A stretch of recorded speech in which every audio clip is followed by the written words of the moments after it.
স্বামীর প্রতি স্ত্রীর কতটুকুন কর্তব্য এবং স্ত্রীর প্রতি স্বামীর কতটুকুন কর্তব্য সেটা আজকে আলহামদুলিল্লাহ আমরা কোরআন এবং হাদিসের দৃষ্টিতে শুনব। স্বামীর প্রতি স্ত্রীর অনেক দায়িত্ব রয়েছে, ফার্স্টই আমরা সে বিষয়ে আলোচনা করব, তারপরে ইনশাল্লাহ স্ত্রীর প্রতি স্বামীর কি কর্তব্য রয়েছে সেটা জানব। স্বামীর প্রতি স্ত্রীর কর্তব্যের মধ্য থেকে ফার্স্ট যে নাম্বার সেটি হচ্ছে গিয়ে উত্তম আচরণ। কারণ স্বামী তার কর্মস্থলে থাকে, দোকানপাটে থাকে, চাকরির জন্য অফিস আদালতে থাকে, যারা রিক্সা চালক রিক্সা চালায়, ভ্যান চালক ভ্যান চালায়, যারা মাঠে ঘাটে কাজ করে, দিন শেষে যখন রাত্রি বেলা স্ত্রীর কাছে স্বামী আসে, তখন ওই সময় যদি স্ত্রী খিটখিটে মেজাজ দেখায়, নম্র ভদ্র হয়ে যদি কথাবার্তা না বলে, উচ্ছৃঙ্খলভাবে যদি কথাবার্তা বলে, স্বামী সারাদিন ঘাম ঝরে পরিশ্রম করে, সে কাজকর্ম করে, আসছে পরিশ্রমের পরে সে এসে একটু বিশ্রামের জন্য একটু শুইবে, সেখানে গিয়েই যদি স্ত্রীর অত্যাচার সহ্য করতে হয়, তাহলে এর মতো দুঃখজনক দ্বিতীয় আর কোনোটা হতে পারে না। স্বামীর প্রতি স্ত্রীর অনেক কর্তব্য রয়েছে। কিছু কিছু স্ত্রী এমন রয়েছে, না জেনে না বুঝে এমন করে হুট করে এমন একটা কথা বলে, স্বামী নিজেকে কন্ট্রোল রাখতে পারে না। অনেক সময় দেখবেন স্বামীরা আত্মহত্যা করে স্ত্রীর প্রভাবের কারণে, স্ত্রীর খিটখিটে মেজাজের কারণে। আমরা যদি নবীজি সাল্লাল্লাহু আলাইহি সাল্লাম এর স্ত্রীর কথা যদি আমরা মাথায় আনি, তাহলে আমাদের এই বিষয়টা পুরোটাই ক্লিয়ার হয়ে যায়। হযরত মুহাম্মদ সাল্লাল্লাহু আলাইহি সাল্লাম এর উপর যখন নাকি প্রাথমিক পর্যায়ে হেরা গুহার মধ্যে কোরআনুল কারীম নাজিল হতে থাকে, ধীরে ধীরে কোরআনুল কারীম নাজিল হতে থাকে। ফার্স্ট যখন হেরা গুহার মধ্যে জিবরাইল আলাইহিস সালাম চলে আসেন, তখন তার পাটা থাকে জমিনে, মাথাটা থাকে আসমানে, বিশাল বড় দেহবেড়ি নিয়ে মাত্র 5টি আয়াত নিয়ে চলে আসে। ইকরা বিসমি রাব্বিকাল্লাযী খালাক, খালাকাল ইনসানা মিন আলাক। 5 আয়াত নিয়ে যখন চলে আসেন, এই 5 আয়াত পড়ার পরে নবীজি সাল্লাল্লাহু আলাইহি ওয়াসাল্লাম এর প্রভাব, কোরআনের প্রভাব নবীজি সহ্য করতে পারলেন না। তার মধ্যে জ্বর চলে আসলো, জ্বরে কাতরাতে লাগলেন।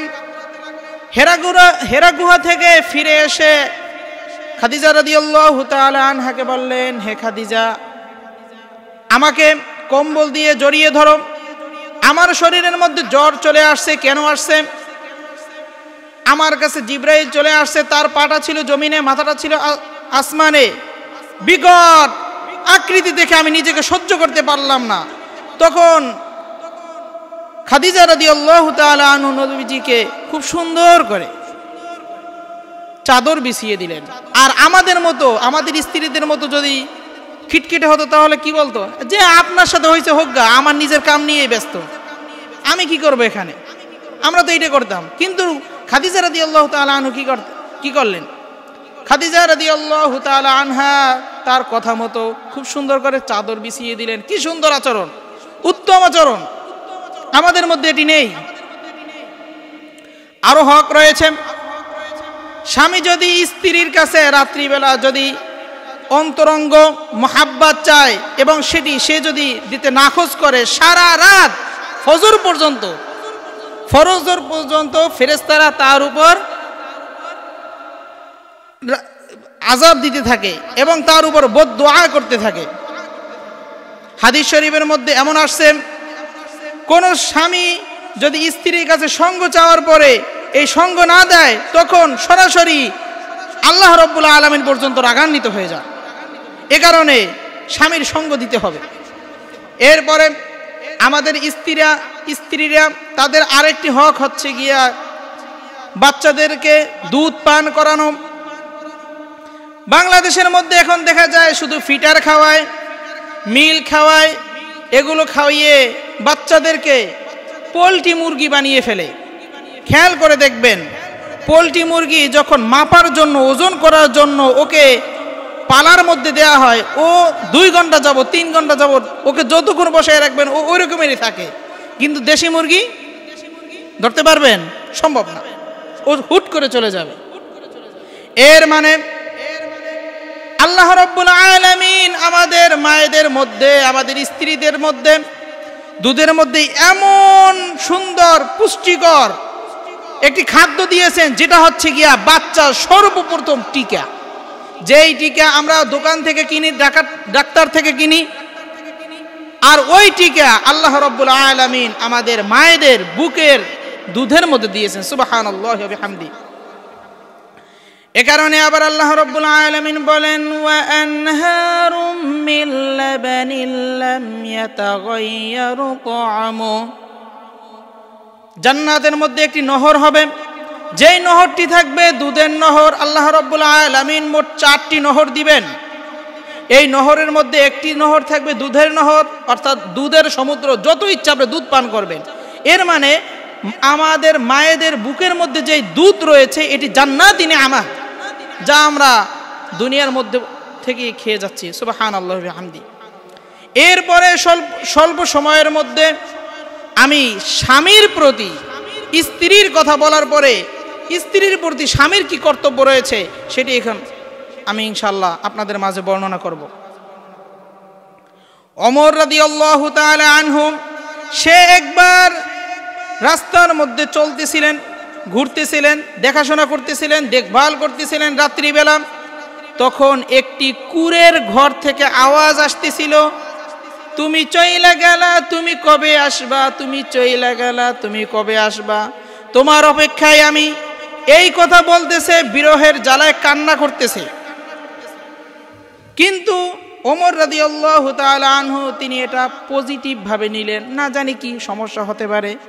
তখন তাকে করাঘাতের মাধ্যমে, নক করার মাধ্যমে জিজ্ঞেস করতেছে, হে আপা, আপনি এইভাবে কান্না করতেছেন কেন?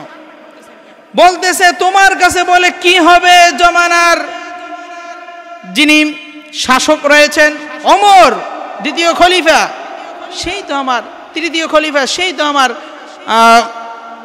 দেখাশোনা করতেছে না, দেখভাল করতেছে না। বলতেছে, আপনার দেখাশোনা কিভাবে সে নিবে?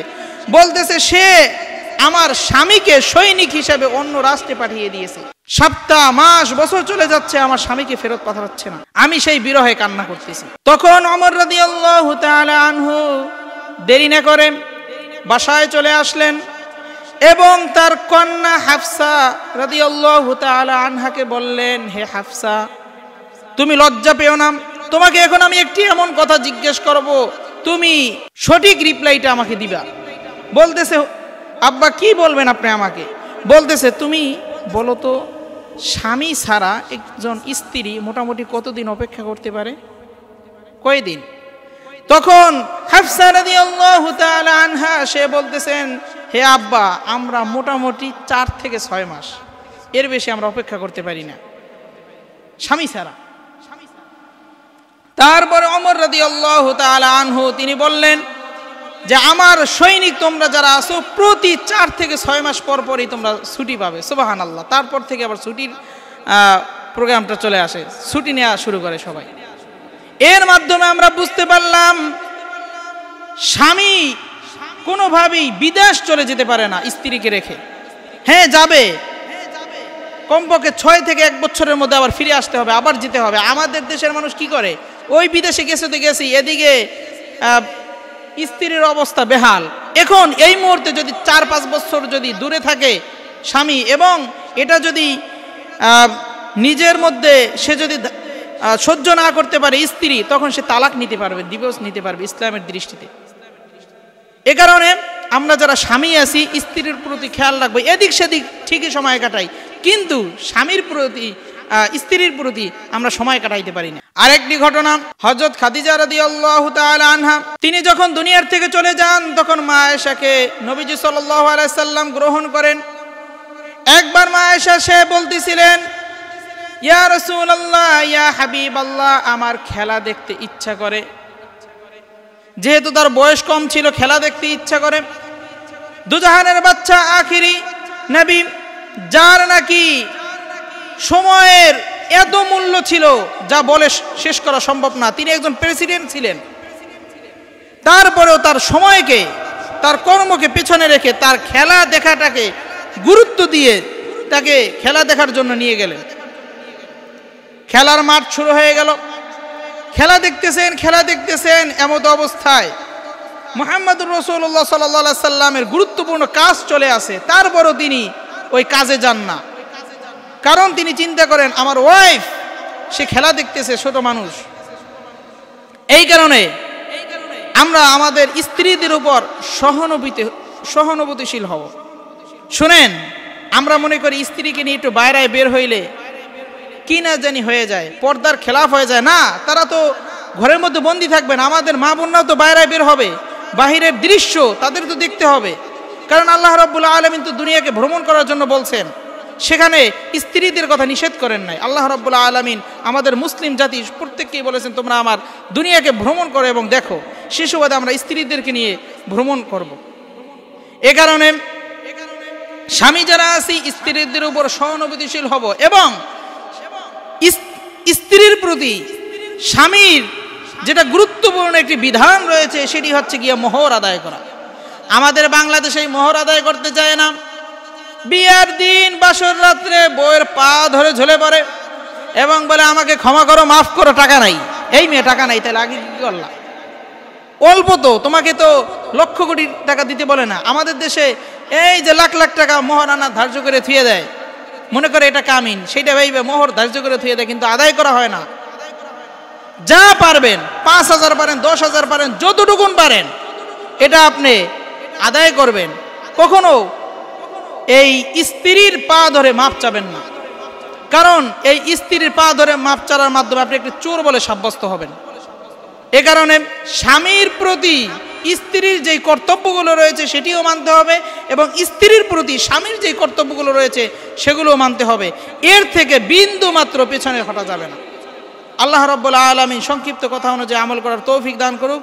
ওয়া আখিরু দাওয়ানা আলহামদুলিল্লাহি রাব্বিল